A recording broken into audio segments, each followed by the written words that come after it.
All right, everyone. We're getting started. Thank you so much for coming. Oh my gosh.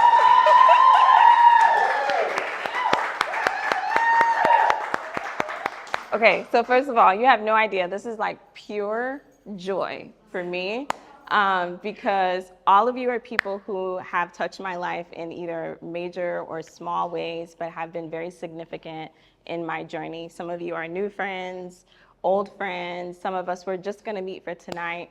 But I really wanted this to be a wonderful experience and a really safe space and some good food. Tell me I hooked it up, y'all. I hooked it up. Okay, all right. So if you ever, get invited to another party, come through. But I am so happy to be here with you all and in this space with you and to share what I've been thinking about for quite a while now. Some of you have been, an intimate part of my life. Oh, look at that. We got a mic. Look at that. Can you hear me? Is it okay, perfect. Some of you have been really close to the details of my life, so some of this is gonna sound very familiar, but some of it will be new. But I'll start by saying that this is still evolving. I am still evolving and changing like many of you. So the reason why I chose this occasion to tell this story, one is to force myself into a deadline to actually be able to articulate what it is I do. That didn't quite work.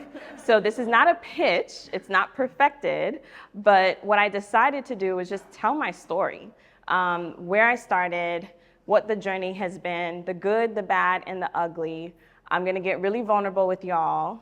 And what I really want is for you to receive it with an open heart and an open mind and join me on this journey because I need all of you. I need your support, I need your questions, I need your feedback, I need your partnership, I need your prayers, I need your curiosity, and I need you to tell me to sit down every now and then if you see me doing too much. None of this work happens alone. You made it, thank you. It happens in community. And that is one of the things that, a gift that I have really been able to cultivate and a gift that I choose to share with everyone in my life. So I really look forward to telling you the story. It is hot, so bear with me. But you all, you can hydrate and get some water, bathroom break, whatever you need. And I'm ready to unveil what Phicil-itate Change is all about. Okay. Woo. All right, okay, the nerves just hit me. Okay. It's just us. So I'm gonna tell my story really in two parts, and then I'll have a call to action. I'm gonna start with my personal and professional journey, and then I'm gonna tell you a little bit about Phicil-itate Change, because this company is really an embodiment of me and who I am and my values and my experiences.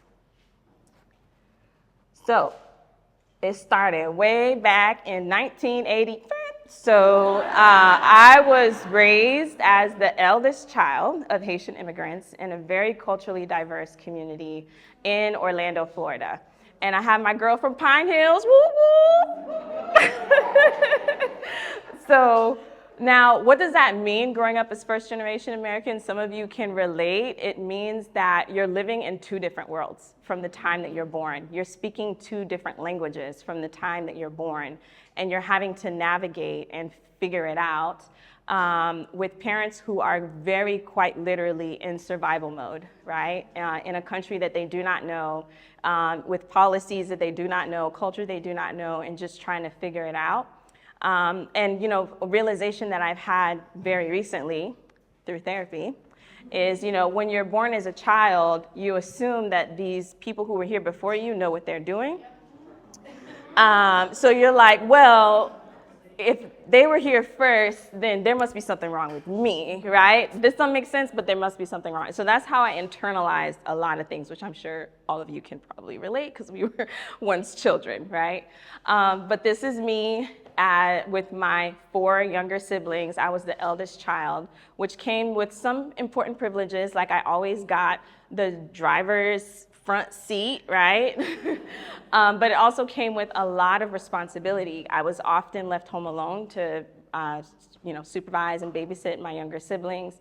And as I was the person that spoke the most English in the household, it was my responsibility to figure things out, read letters, even help my parents navigate their citizenship process. It all fell on me. So at a very early age, I really learned a lot of accountability. What was also nice, though, was I grew up in a community.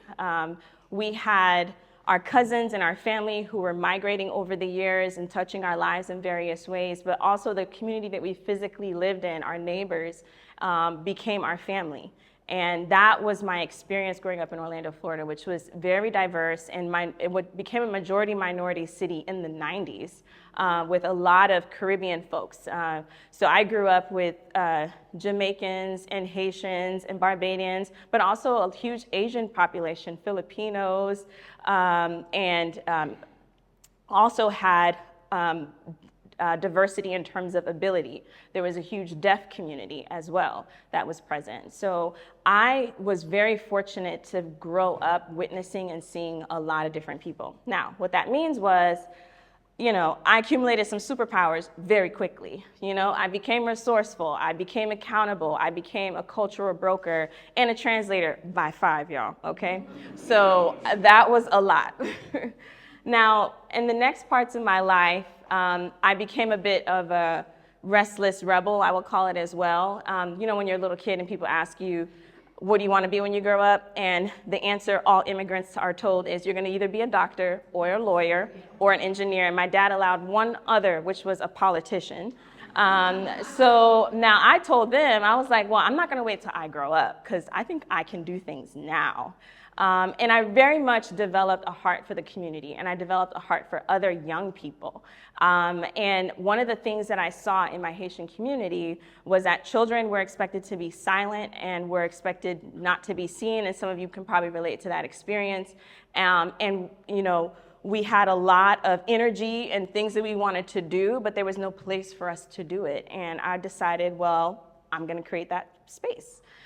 So I started working on my organization called Children in Action, and the acronym was CIA, which the adults in my life would giggle at all the time. Building today's youth to be tomorrow's leaders under the motto that you don't have to wait to grow up to be what you want to be, like, let's do this thing. So at 8 years old, I was the co-host of a radio show. This was me behind the microphone, and it just kind of like grew from there, right? I held my first talent show, CIA Children in Action Show of the Millennium. It was literally in 2000. And everything you saw was like handmade. And these were like the families of the other children in my community who now had a space to come and sing and dance and do art and speak and share their gifts. And it became such a joy for me to be able to create that space.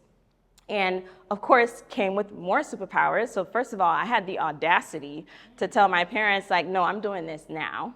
And thankfully, they did not clip my wings. They stood behind me, and they just kept opening doors and cultivating my talent and continuing to just encourage me. I also developed the gift of storytelling because, before social media, it was radio and it was TV. So after I had a radio show for a couple years, I actually also got my own TV show. So the same thing that I was doing on the radio, talking to kids, telling stories, encouraging them to share their gifts and talents, I got to do it on TV, broadcasting to 100,000 homes in Central Florida, right? So I became a little bit of a local celebrity, which was a good and bad thing, meaning I could get away with nothing. Everybody was like, oh, that's Miss Sheila Phicil. Miss Sheila Phicil, what are you doing out here?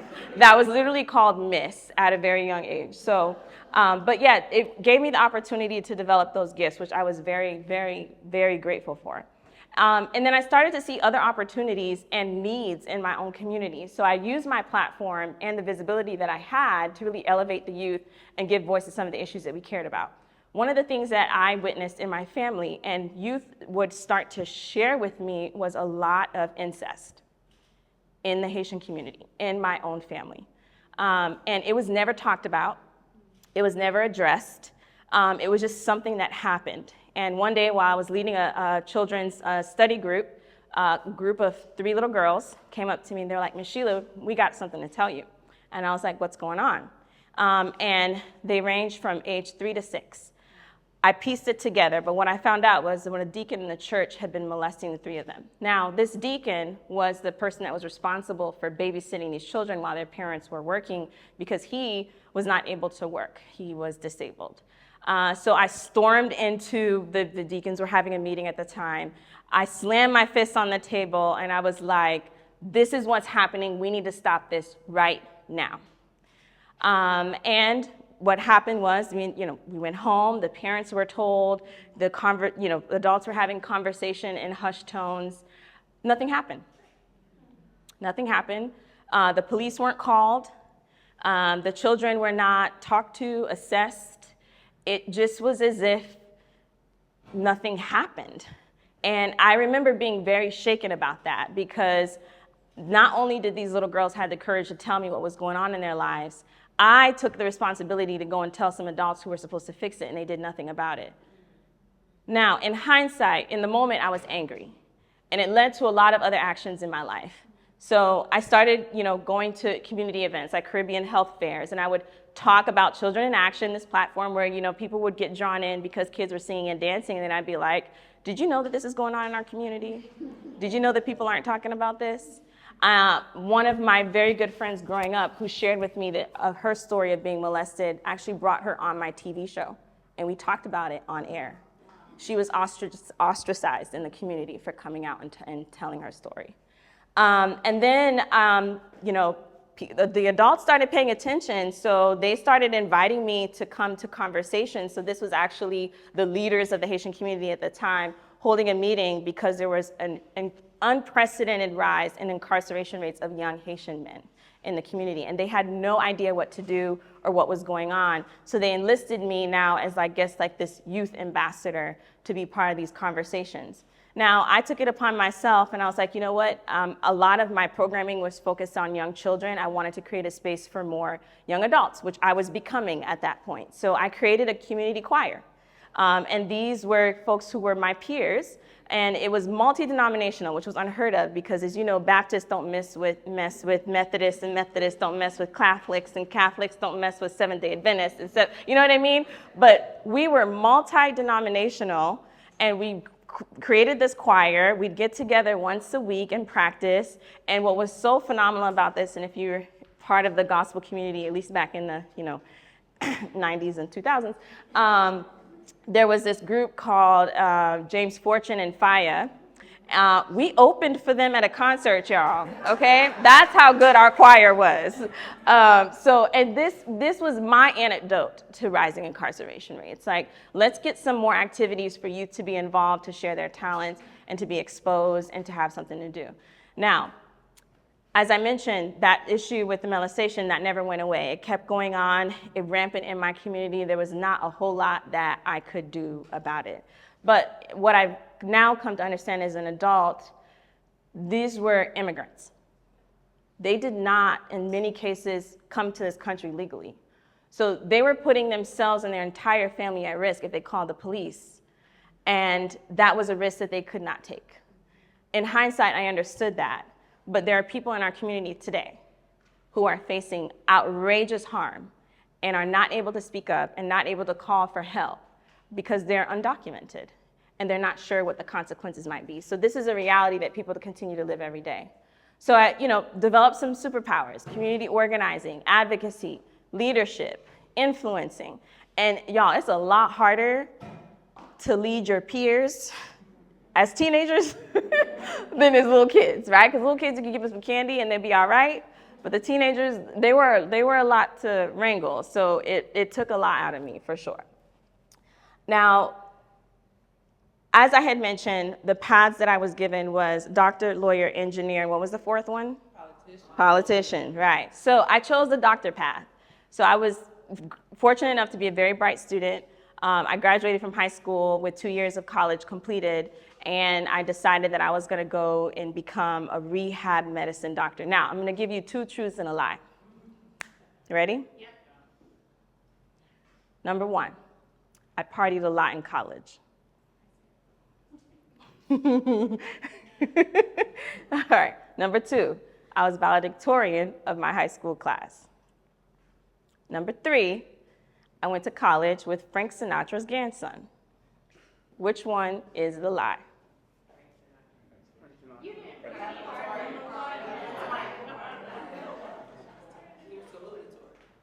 Say that again? I did not party in college. Is that your answer? Is that your final answer? Anybody else have any opinions? Number 3, Frank Sinatra's grandson? Number 3, Frank Sinatra's grandson. Anybody else? Going once, going twice? Number 2. I did not party in college, y'all. Okay, so, but I did make up for it later. So that being said, I am actually quite bitter that I was not valedictorian, although I had the highest GPA, because, of some things that were going on at the time. But that's okay, I'm not bitter. After I got out of high school, I got accepted into this first ever medical sciences internship where they actually selected youth from underserved communities to come and spend 6 weeks at a hospital to, intern with the doctors and see everything up close and learn. And I was actually featured in the Orlando Sentinel, which I was very proud of at the time, as his future doctor. And I continued down that path. Wanting to do rehab medicine. And then in my last semester of college, I decided I want to go to Haiti. I had never been. So I joined a group of volunteers. This was the group called Healing Hands for Haiti, and essentially went on this trip to serve as an interpreter because I didn't have any medical skills at the time. So what they were doing at the time, and this was, again, before the earthquake, they were providing rehab medicine. So patients who were coming in that had disabilities, who physical, mental, developmental disabilities, they would provide prosthetics and wheelchairs and crutches and teach the parents how to care for their children. Now, something you don't know that happens often in under-resourced countries like Haiti is that when children are born with disabilities, families don't know what to do with them. So often they just literally leave them at the hospital. So children are literally thrown away. And oftentimes they're having to be gathered into these orphanages that are caring for children with severe disabilities. So I was witnessing this for the first time, right? So these are some of the families that were coming in and decided to keep their children and were trying to figure out how to navigate care with them. And they were often traveling for days to come to Port-au-Prince to be able to get this care. Now, what happened, which was strange, is that this was a 10-day trip, so a couple days in, the families would come back and they'd give back the equipment that was given to them, the crutches, the wheelchairs, the prosthetics, and everybody was kind of scratching their head, and my very homogenous group of friends was like, these people don't seem to understand what we're doing for them, and we took time off and we're bringing all this expensive equipment, and they just must be ungrateful. So I was like, well, let me talk to them for a little bit. So because I spoke Haitian Creole. So I started talking. I was like, what's going on? Why are you giving back this stuff? And what they proceeded to tell me was that I live in a shanty town. I have to cross a river. You told me not to get this wet. And it's actually easier for me to crawl than it is to use this crutch. And by the way, we don't have wheelchair accessible ramps. And then I was like, well, duh. No one bothered to even ask or inquire about what these people's living situation was like. So I went back to the organization. They happened to have a board meeting at the time. And I sat down with the board chair with all my audacity. And I was like, listen, y'all don't know what you're doing. You need to talk to people and ask them about their situation. You need to actually go look and see and understand. You would have been better off giving this man a skateboard. That would have been more helpful. Okay? And of course, they were just scratching their heads looking at me. And then I had an aha moment. I was like, I'm trying to fix healthcare one-to-one with doctors and patients, but really the problem is systemic. The problem is poverty. We can fix that. So a wonderful mentor told me, you want to go into public health. That's what you want to do. So I was like, oh, yeah, I can do public health. So he was like, I went to Boston University. That's where you should go. Now, mind y'all, I grew up in Orlando, Florida. I didn't know nothing about Boston University. I didn't know nothing about Boston. The only thing I knew was that Martin Luther King went there. So I was like, you know what? If it was good enough for Martin Luther King, it's good enough for me. I'm out. So that was the path that I took to go to public health. Now, So what superpowers did I acquire? Paradigm shifting. How many of you are familiar with a paradigm shift and what that is? So paradigm shift was a concept that I learned in college. I was actually taking a course on hunger and homelessness with my fellow students. Again, Frank Sinatra's grandson was amongst my cohort. So these are kids who are quite wealthy. And we got to practice being homeless for a week. Yes. Me, who had actually been homeless, was now practicing with my cohort, very homogenous cohort, how to be homeless, right? They gave us $2, and then they dropped us off in downtown Orlando and was like, figure it out. And the mind-blowing realization that people were having was just out of this world, and we had to write a paper about it, and there was a study that had been conducted, and there was a lot of like policies at the time where funding was being cut for homeless shelters.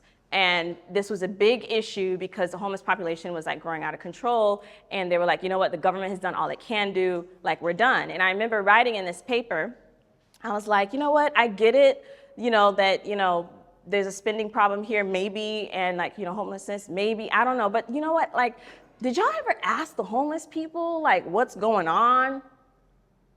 What do you want? How do you want to be served? And again, crickets.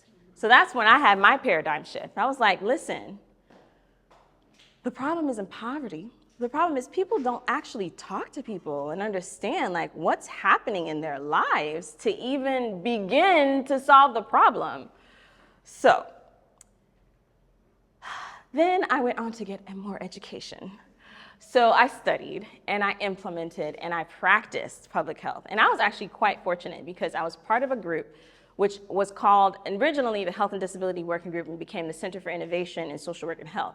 So I was doing health equity before health equity was sexy, y'all, all right? So one of the very first projects that I was put on, these are federally funded projects, the Peer Center, which was developing programs to support individuals, more specifically in marginalized populations living with HIV and AIDS. As y'all remember, this was like 2008, 2009, when I get this job, we're at the tail end of the AIDS epidemic, right? And the big push now, there's medications now that can treat it. Now the push was, how do you get people to actually take the medication? Because you're on it for life. So, you know what the radical idea was? Talk to people who take the medication and figure out what they do, and then teach other people, which was actually, y'all, quite radical at the time. So that was my whole job, was talking to people who were living with HIV and AIDS and asking them, so you're taking medications, why and how and what's helping you? And what we found out was they were being supported by peers. People like them who had their same experience were just holding each other accountable. So then we had the brilliant idea, like, why don't we bring peers into the healthcare system and pay them to do this? And yes, so that became the whole push, right? So, and it worked. It was successful over and over and over again. We saw when people had people that looked like them in the same situation to share their ideas and share their struggles with, they were able to hold each other accountable and keep each other healthy. Then I had a chance to work on the Catalyst Center. Now, the Catalyst Center was focused on children with special health care needs, and more specifically, health insurance coverage for children with special health care needs. So, I showed you the example of what happens in Haiti. In America, what happens to children that are born with disabilities is often the need is so great, insurance actually does not provide enough coverage. So children are not only become a caregiving support, they become a financial drain on their families, which isn't fair. So we were advocating for stronger policies to make sure that families were able to access, especially those on Medicaid, enough insurance coverage to care for their children. And at the time, the Affordable Care Act had just been passed, and our office was then responsible for helping state and local leaders figure out how to translate the Affordable Care Act to support children with special health care needs. Now, I saw a gap. So according to the definition of children with special health care needs, children in the foster care system count as children with special health care needs. Why are they being left out? So I wrote a paper talking about why we needed to also consider children in the foster care system so that we don't forget them. And then I had the very fortunate lucky star moment. One of my professors in my School of Public Health, Sheila Phicil, she specialized in system dynamics modeling. This was the hardest class I had ever taken my entire life. Like, I had to get an extension to finish it so that I could graduate. And essentially what it taught was, you can actually take data, model it, show relationships between variables, and be able to predict what will happen in a community based on past behavior. And if you can predict what could happen, then you can also say, well, what if we had done something slightly differently? Could we have had a different outcome? That's all system dynamics is. So I guess as an example, I could predict if it gets 5 degrees hotter in here, y'all gonna start sweating.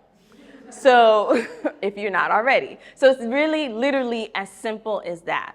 And that was a game changer for me because I finally understood what I had been seeing all along. So every system is perfectly designed to produce the results that it gets. My mind was blown. I don't know who says this quote, but literally it made sense. On the backdrop of this was this beautiful model that I had developed and written a paper on, essentially showing how just by funneling millions and billions of dollars into underdeveloped countries does not alone lift people out of poverty. And microfinance alone does not lift people out of poverty. You need infrastructure. You need roads. You need education. You need health care. It doesn't work by itself, and my model proved that. So again, every system is perfectly designed to produce the results that it gets. Now, I went on and said, okay, now let's take all these wonderful things I've learned, and now let's go apply it to some healthcare in the US, right? Because y'all got this figured out, so this should be easy. So now I'm diving in. My first job is a quality improvement at the VA, and this was in 2012. Okay, y'all, I walked into the VA. They literally had floppy disks. In 2012, y'all. We had moved on to CDs. I think we even had USBs at that point. They were still on floppy disks. That's how behind it was. And my job was to come in and be able to track physician productivity. So essentially, like, sit with doctors and be like, how are you spending your time? Because you cost a lot of money and we don't know what you're doing with your time. and then, the first try didn't go well because the doctors were like, you're not allowed to ask me this question, and you're certainly not allowed to ask me the question in a way that makes it hard for me to answer. So I listened to the doctors and I was like, well, what questions should I be asking?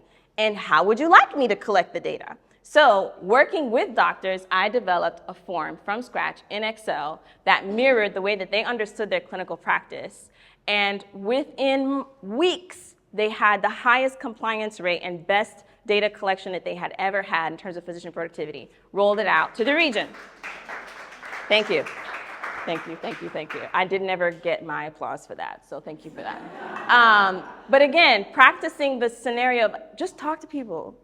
They'll tell you exactly what you need to hear. And so then went on to work at Dana-Farber, Brigham Women's Cancer Center, became a project manager. I didn't even know that was a job you could do. And turns out I'm actually really good at it, y'all. Like, I'm really good at being a project manager. So I get into this job and they're giving me the hardest possible task. I think they were gonna tank me, but then I would crush it, right? And then they were like, oh, you're good, so we're gonna keep giving you even harder things to do. So I was brought in to implement Epic when it was 6 months behind schedule and the whole Partners Health system was at risk of losing millions of dollars because of one module that was behind schedule. And I finished it 3 months early, y'all. And then I was also helping implement next day access and multidisciplinary access, where you're working with surgeons and radiation oncologists and medical oncologists, okay? Have y'all ever worked with doctors? Imagine working with 3, okay? And trying to get everybody on the same page, because y'all need to work together to talk to this patient, because the patient can't go from talking to the surgeon to the medical, y'all need to talk first and figure it out. And that was at the time, again, a very novel concept. So I continued doing this work, and probably one of the proudest projects I had, we did actually implement next day access. So it became easier for patients to get in to see a doctor at Dana-Farber. And as you know, cancer is a time thing. Like once you get diagnosis, you gotta get in, right, and get the treatment going. The problem that they didn't foresee, though, was that now that patients were getting more treatment, they were also showing up with urgent conditions, but Dana-Farber at the time does not have its own emergency room, so you have to go to Brigham's emergency room. So now Brigham's emergency room is flooded with cancer patients, so much so that they had to call Code Black. If you're in healthcare, Code Black means they shut down their emergency room from receiving any other patients because it was just too much. So I developed a census prediction tool where I could essentially model and show, based on the outpatient volume that we were getting, how many patients were going to show up in the ED. And I blew these people's mind, okay? So this was a written letter of thank you from the chief medical officer, essentially like, you're amazing. So I was like, thank you, thank you. And they gave me a little bonus, little. So again, I learned quality improvement, project management, analytics, strategy, stakeholder engagement. Like I really refined these skills, y'all. When I tell you I was good, I was good. But then I had a reckoning.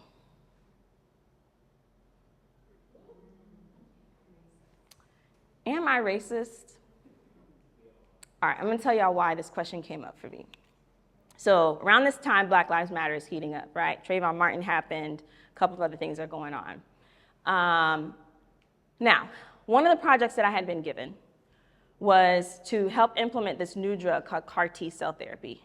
It costs a lot of money to get this drug, y'all, a lot of money.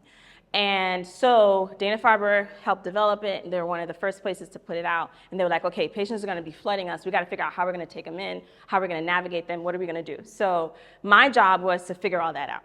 So now the biggest issue is like, there's a big risk to the hospital if the insurance doesn't cover this. Like it could literally tank the financials, right? So we have to be careful about which patients we let in. So only patients with insurance that can cover it. What does that actually mean? So we created a list of insurances that were green, a list of insurances that were yellow, meaning like we had to check first, and then a list, that were red, meaning automatically you do not get in. In fact, we developed a script where we were like, oh, thank you for calling the Dana-Farber. We're so sorry you're dying from cancer, but we don't have availability right now. Literally. And guess who helped implement that? I did. Because I was damn good at my job, y'all. So Dana-Farber didn't lose any money. And then I realized, who's on the red list? Medicaid. Who's on Medicaid? So just like the red lines, I implemented a red line that said, you're not gonna get this care because you don't have the right insurance. So then the question becomes, am I a racist? Because I am now complicit in implementing institutional racism. Now, when I did come to the realization and had a full freak out, I crafted a letter that I was gonna send to the CEO of Brigham and Women's Hospital and the CEO of Dana-Farber. They'd seen me in meetings before, okay? They didn't know my name, but they knew my face. So I was gonna send them this email, and I started to write it, and I took a minute to talk to my boss, and I was like, all right, here's what I'm gonna do. What do you think? And my boss, who's this very, polished Italian woman, she says, that's great. But are you sure you wanna do that to your career? Are you sure? You can do it, but you have so much potential. In fact, I'm gonna groom you to be my successor. So I didn't send the email. Now, but I had to face the fact that I had done this. And that was just the beginning. I started to realize there were other aspects of my life where I had become a racist. Being born, first generation, Haitian-American, I was not taught about Black history. I did not know about Jim Crow. I had heard about Martin Luther King, but I sure as hell didn't know about, all the other people like Malcolm X and Marcus Garvey. I didn't know James Baldwin. I didn't know any of these people. And I started to realize that I knew this already. I was the only person of color in these rooms, and I was okay with it because I was used to that growing up.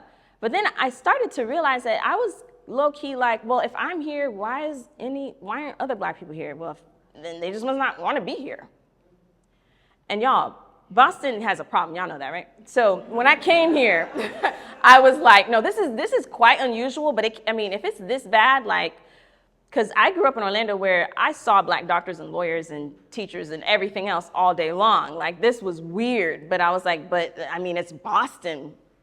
They must have it better figured out than Orlando, right? So, but then I had to actually like reckon, it's like, is that racist of me to think that?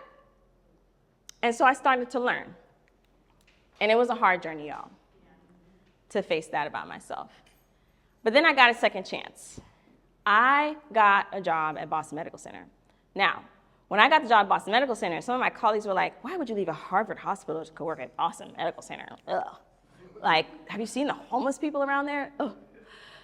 But you know what, y'all? I had reached my ceiling at Brigham, and I was ready for an opportunity. And they were giving me a huge jump in pay and in responsibility. So I took it. And I was like, you know what? I'm going to do things differently here. Like, here, we're going to get this right because it's my people in the waiting room. Okay, y'all? Like, we're going to do this right. So now, what they didn't tell me, this department was on fire. When I tell you on fire, the chairman was only 2 years into the job. The staff were unionized. I did not know that, right? The operations manager, who had been there for about 20 years, had no idea what she was doing because she had never received any kind of training. So to bribe her staff to come into work, she'd be like, oh, you can bring your kids. Yeah. So walk into the clinic, and there'll be 7- and 8-year-olds running around babysitting each other. And I'm like, wait, this is a hospital?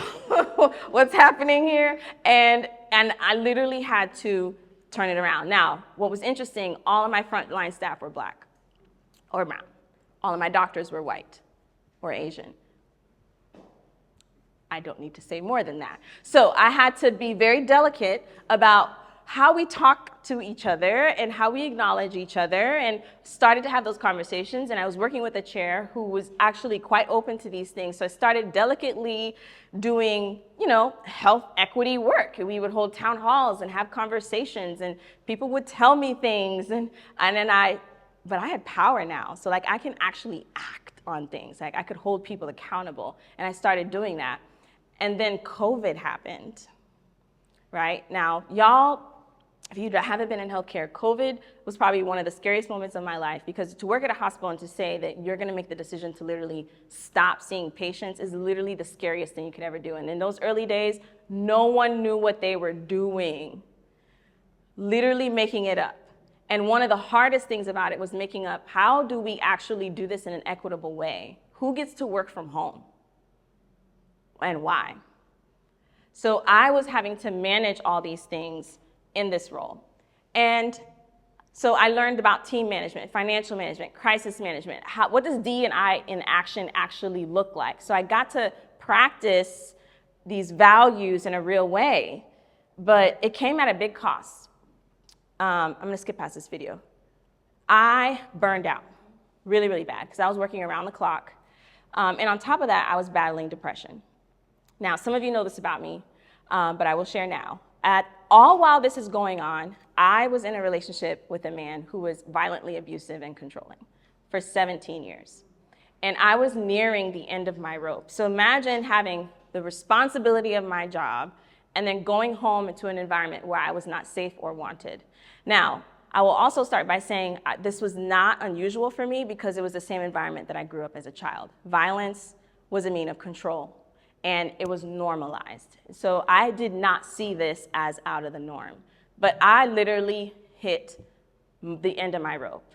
And when I say I hit the end of my rope, I was seriously contemplating and had once attempted suicide.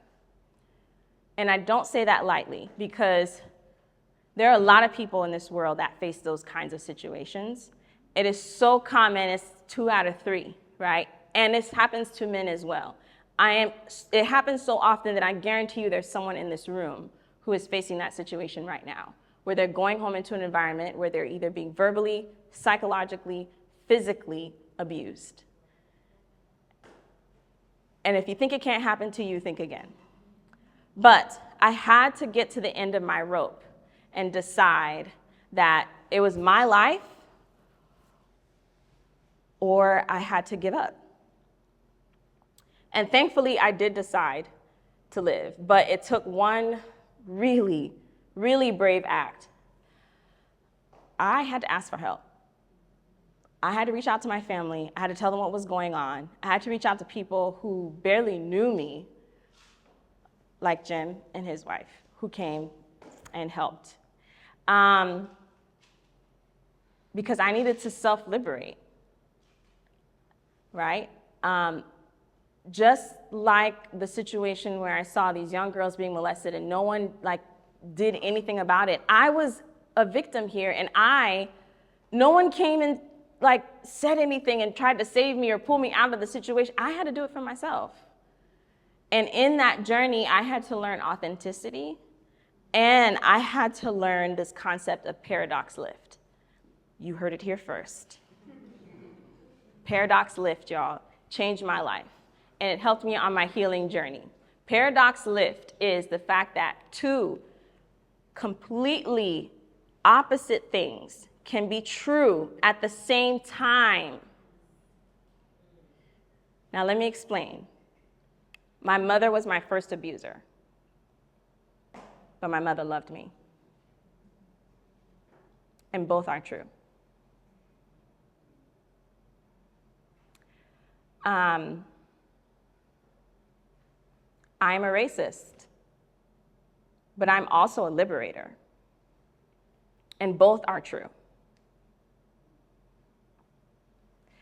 And being able to be in that space where I can hold those truths without judgment really radically changed my life. And I brought that into my work.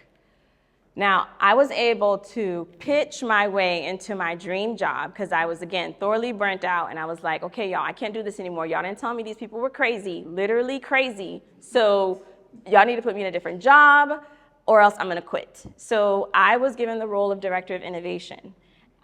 Literally started the job in mid-May and left my relationship and filed for a restraining order on June 6th. So that happened at the same time. Thank you for that. And it literally felt like I had strapped a bomb to my life and blew it up. And it was honestly one of the best things that I did. So then I leaned into this whole nother way of living, y'all, like work smart and play even harder. So I started traveling. Y'all, I started drinking and partying. Yo, my goodness, and some other things. So, yes, this is Costa Rica. I started going on panels. I got a dog. Oh, my goodness. There's a big responsibility, but it was absolutely worth it. These last 2 years have been crazy. And some of you have traveled with me. Where's my travel bay? Travel bay? So, this has been a wild ride. It's been the most exhilarating and the most freaking painful time of my life, and both are true. And so I got to do some amazing things. I got to go out there and talk. If you've seen me on LinkedIn, you've or seen some of the podcasts I've done, I've been out there just telling people okay, y'all need to actually talk to people before y'all go out there and try and experiment and figure out what to do. Please stop, okay? And if you're gonna build something for Black women, it should really be Black women building things for Black women. And I would also say things but you should also, if you're gonna build things for birthing people, you should consider their partners too, and it was hard conversations and it seemed very obvious, but I also had a chance to do some really great work by centering patients, centering their stories, centering community, and it worked, y'all, over and over again, and people thought I was a genius.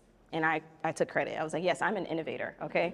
But it was all things that I had learned growing up, what I saw in Haiti, what I saw in the hunger and homelessness class, what I saw when I was working with the doctors. It was literally the same thing over and over and over again. If you talk to people, if you treat them like experts, if you treat them with dignity, if you let them tell their stories, you can actually help them. How many of y'all agree? Right? So why start my own business? Leave my cushy job. It wasn't that cushy, but it was a paycheck.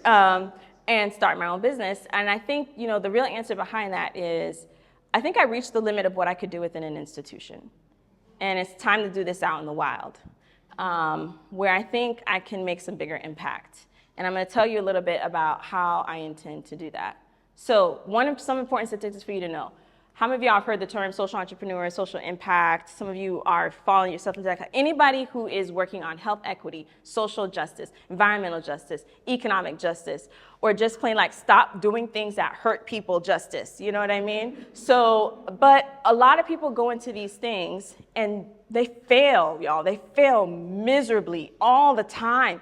It's only 17% of social impact entrepreneurs actually make it after 3 years. And I saw that firsthand as an innovator and as someone who was receiving pitches from entrepreneurs all the time. And they did not know what they were talking about, y'all. Like, they didn't know how to build a team. They didn't know how to strategize. They didn't know how to, project management was a new concept to them. Now, not everybody, okay? But most people didn't know what they were doing. And the reason why that's a little bit disturbing is because building and deploying ineffective solutions wastes time and resources, and it actually does cause harm, y'all. And it causes harm in the sense that if someone could be helped and the resources are there to help them and they're being wasted, that is wrong. That is actually wrong. So now, Phicil-itate Change, named after me. So my mission here is to help mission-driven entrepreneurs and entities actually achieve sustainability and impact. And my vision is that every entrepreneur and entity that's actually focused on doing real good, whether it's health, social, economic, or environmental, actually achieves the impact that they're aspiring to. And to me, it's really three things. You need a good strategy, right? You need to have good systems in place. Remember, every system is perfectly designed to produce the results that it produces. You need intelligent AI and tech-enabled operations. You guys have heard about AI. You knew I was going to drop that term at some point. But it's actually a game changer, y'all, right? Because it is making the smallest tasks more accessible, but it's also making it more accessible to achieve complex tasks, right? And people can literally start from anywhere and build amazing technology and tools. The only limitation, there's lots of limitations with the AI, but one of the big limitations I see is that it's not multilingual. We need to work on that, right? And then, of course, diverse team and equitable design. These are things that I have done a lot of work in, and I have ideas on how to do it, right? So here's how I want to build this out. There's 4 things I want to do. Thought leadership, which is continuing to just tell my story, talk about how do we do this work, inspire the next generation of people who get it and are committed to doing it the right way, offering advisory services, and I'll talk a little bit more about what that means. I want to build a community, too, of social innovators, and this is the start of that. To me, all of you are innovators in some form or another. You're making an impact, and I want to build a community where we're sharing our ideas, sharing our stories, talking about our failure, both our personal and professional failures. And I'm going to pause there and say, if you are not a self-liberated individual, you do not have the right to do justice work. At all. I have seen it up front, y'all. It is evil. Doing good to feel good is the worst kind of good, y'all. It is the worst kind of good. So we need community so we can talk about these things, right? It's okay, because I was a racist too. I was taught to be. It's not my fault. Right? And then I want to incubate some really good ideas with some great technology that actually helps people. So my roadmap is in phases because, I do too much, but I'm trying to do a lot. So with the thought leadership, it's publications. I'm trying to get a TED Talk. I'm working on a book, right? And a lot of what I've shared with you today is what I want to go into the book. Advisory services. So I've already started doing some coaching and consulting with some amazing entrepreneurs. One of them is in the room, Miss Michelle. Please raise your hand. So Michelle is the CEO of Build Black Wealth, And y'all, she has literally made some millionaires, okay? So if you need a financial planner, I would recommend that you talk to her. She is mine right now. But her and I have been working together, optimizing her operations and scaling her impact. It's been one of the most rewarding things that I've done. Workshops and seminars, and then intensive boot camps. And then, of course, as far as building community, I want to start a newsletter to start having some great conversations. I want to build an interactive online community and then do more convenings at a larger scale where we're having real conversations.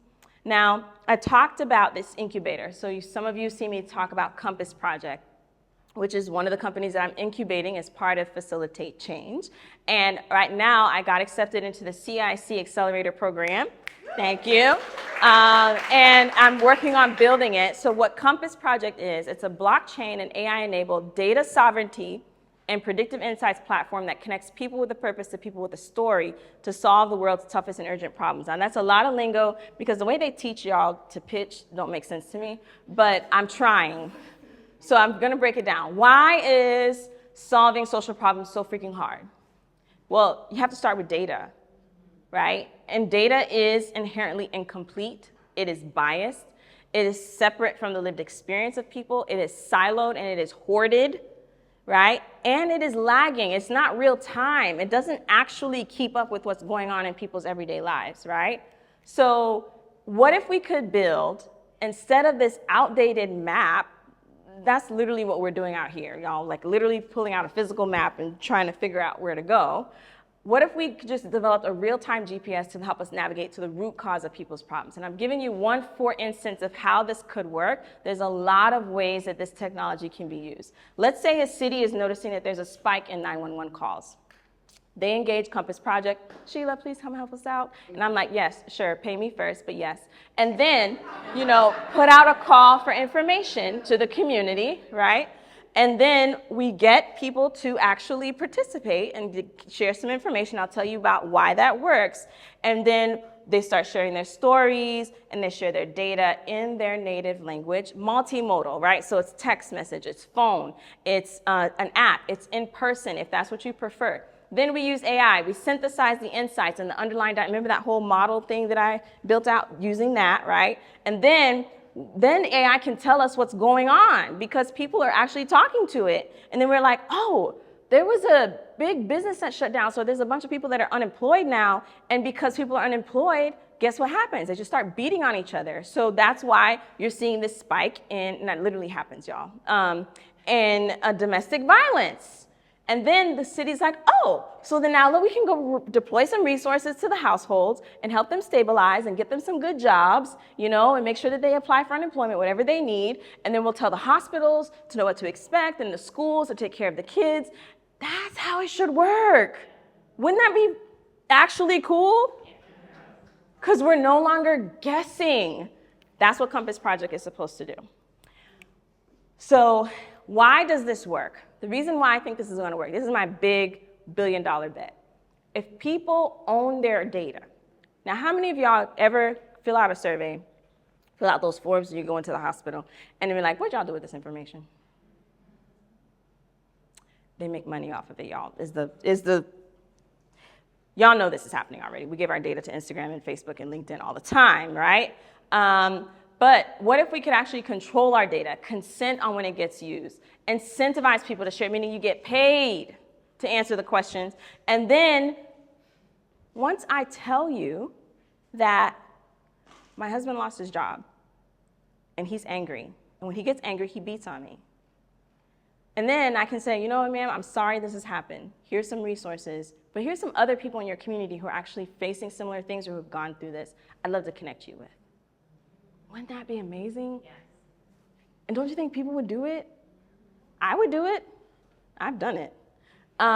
So that's what I want to build, right? So what's next for Compass? I want to really start by working with purpose-driven entrepreneurs who are, again, addressing health, equity, environmental justice, social justice, economic justice, and I'm looking for at least 50 to start with, so that I can deeply understand their experience, deeply understand the problems that they're trying to solve, and we're going to start building Compass Project together. So, how can you help? Ta-da, the QR codes. Stay engaged. So the first QR code is going to take you to a form that you can fill out. If you liked what you heard, I'm giving you a couple options. You can sign up for the community letter. You can be part of the community that I'm going to be building. You might want to partner with me. You might want to get coached by me. I can consult. I can facilitate. Obviously, I can talk. There's a lot that I can do. And right now, I'm open for business to do a lot of things, right? But most importantly, I need your partnership. Like, does this sound right? Am I telling the story the right way? I want your feedback. Are there places that you're working with, people that you're engaging with that you think might benefit from this? Connect me. Are there sources of funding that you think could really help advance this work? Tell me about it. Partner with me to help me build this. So I don't have to keep scratching my head on it at the end of the day, be like, why are people doing this way? This does not make any sense, right? And endorse me on LinkedIn. Most of us are connected. If we aren't already, please connect. Social proof matters. So endorse me for some of those superpowers you saw already, you know, and some of what you've witnessed now and things, and some of you have worked with me closely. I really appreciate those endorsements, the testimonials, because it shows the world that I actually know what I'm talking about. And you probably might have noticed that I dropped another credential behind my name 2 weeks ago, FACHT. I have this problem, y'all, where I feel like I have to just keep getting degrees to keep proving to people that I'm actually smart. And what I'm trying to pivot to now is social proof and referrals. So that's what I need you to do. Talk about this work, talk about what I'm doing, talk about what I'm trying to build, tell my story. And that's what I think is gonna help me build some momentum around this. And I fed y'all, so you owe me. So thank you. But I also wanna thank some sheroes. Not all my sheroes were able to show up today. My sister, Leslie, when I told her I was making this decision to leave, and I was really on the fence about it, y'all, Leslie was like, Sheila, you're a Phicil. You've gone through much harder things, girl. What's the problem? And I was like, man, the safety net, man. I know I have a savings and everything else. And she was like, girl, I got a couch. You'll be fine. And I was like, okay, yeah, you're right. And her couch is actually quite comfortable. Another shero was Rachel Wilson. If y'all know her, she worked at Brigham for a little while, Atrius Health, went on to CIC. She also had an experience in her career where she was laid off, and she shared that with me and what it was like. And then, when I was telling her, I was like, man, I don't know if I should keep the job and build the business. She was like, girl, having a job is a false security. You can get laid off, too, from a job. So I don't know what you're talking about. And I was like, you know what? You're absolutely right. And then my other shero is actually in the room, Lori Lennon. Please stand up. This woman, y'all. Okay, first of all, she's like my personal cheerleader. Whenever I need a pep talk, you know that one friend who you know is going to be happier than you, no matter how happy you are, they're going to take it at like 10 degrees higher. They're going to smile bigger than you, laugh bigger than you, like hug you harder. Like, this is my Lori right now. And she really stood by. She was like, girl, you can do this. In fact, here's your first contract. So I actually started facilitating some sessions with Lori. It was my first paid gig. And she was like, girl, you got this. But y'all, okay, the person who really took it home for me, and she's also in the room, and didn't know that I was gonna do this. This woman, she showed me what it was about, because she lives it every day. Shirley Joseph.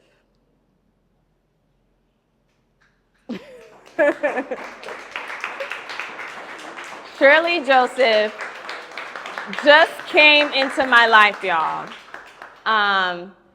because she was diagnosed with cancer. And I was in Mexico, a friend connected us, and she was going to Dana-Farber. Again, y'all, I was in the belly of the beast, so I know everything to know about cancer. I had a grandmother that I helped navigate it, everything else. And so I took some time to really talk to her and advise her and share. And, all I could do was just tell her, honey, advocate for yourself. But you know what, y'all?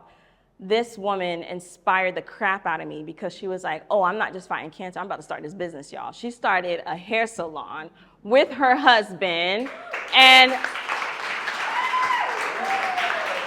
the hair is courtesy of Locks by Us in Quincy. Anybody with locks, go check them out.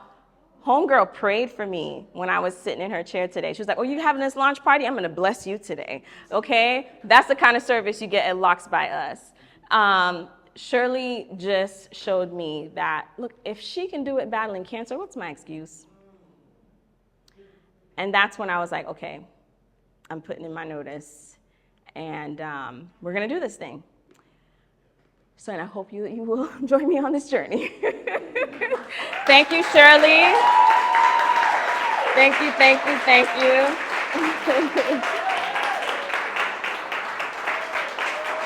Thank you.